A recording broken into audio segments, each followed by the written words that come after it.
Thank you, Mr. President. What the chair has just said is there is a rescission package which has been sent to us by the administration. It is in the committee now. The next vote would discharge the committee and bring that rescission package to the floor. And at that point, if I'm not mistaken, we would then have another vote to proceed to that bill. Is that correct, Mr. President? That is correct. All right.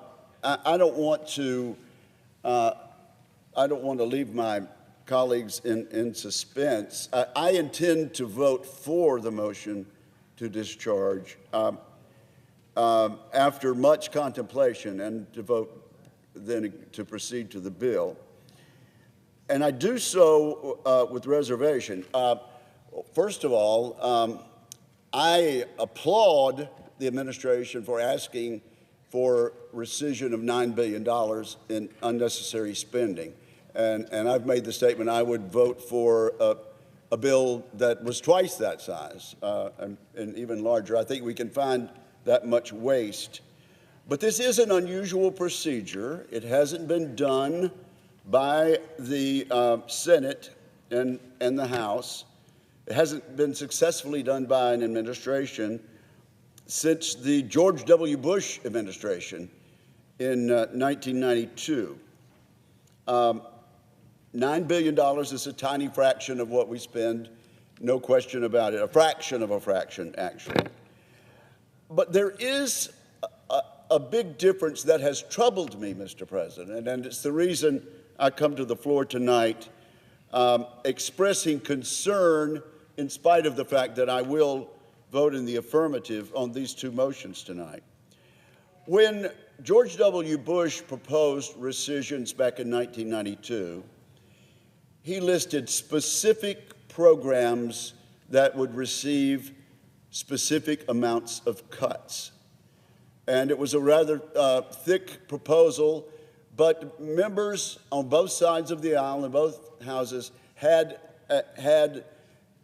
exact information about what programs would be targeted and where the cuts would be made and by what amount.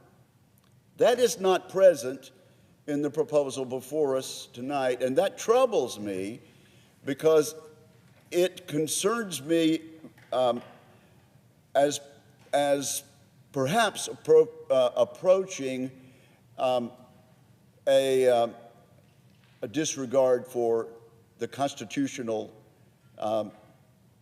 responsibilities of the legislative branch under Article 1. Congress has the power of the purse. The president has the power to enforce. In this situation, there's a specific amount stated that will be rescinded, and then basically we're given a number of areas where the cuts will come from. But this Congress will not be allowed to choose those specific cuts. That will be done by somebody in the Office of Management and Budget in the White House. And in this situation, it will amount to the House and Senate basically saying, we cede that decision voluntarily to the executive branch. And so I have expressed concern about this. And in meetings that I have been in attendance with our team on this Republican side of the aisle, I'm not the only one who has expressed those concerns. There are members of my party who will vote no tonight. I think a relatively small number.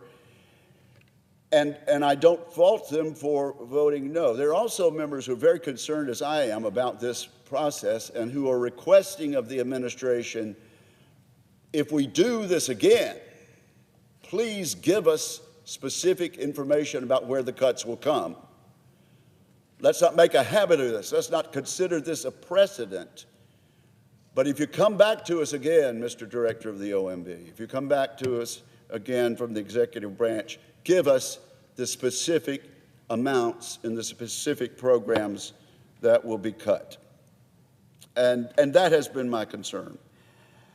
Nevertheless, Mr. President, I choose to be mindful of those concerns, but to answer to a larger imperative at this moment, and that is to realize that we're in a budget crisis and that we have unsustainable national debt, and the amount of this bill is a small step toward addressing that.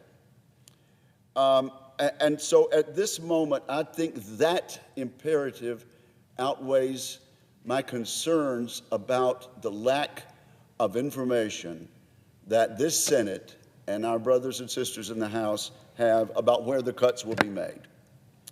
I hope in conversations with the executive branch today, I hope in conversations over lunch between the OMB director and members of the Republican Senate caucus, that the point has been made: next time, give us the specific information. And so I come tonight to express to my colleagues the reason that I have been so concerned about this, the reason that that I understand why some of my colleagues will choose to vote no, but realizing that we are about something larger. And in this instant, I think the message that we send to our fellow countrymen, to our colleagues in the House, and yes, to the executive branch, is that the need for the cut in $9 billion overrides the specific objections that I have. And for that reason, I will vote yes. I expect the first motion to pass, and then we'll proceed on, and perhaps for the information of our staff and our pages, we may be here late tomorrow night. But I appreciate the opportunity, Mr. President, to explain my concerns and my reason for overcoming those concerns in this instance, and I yield the floor.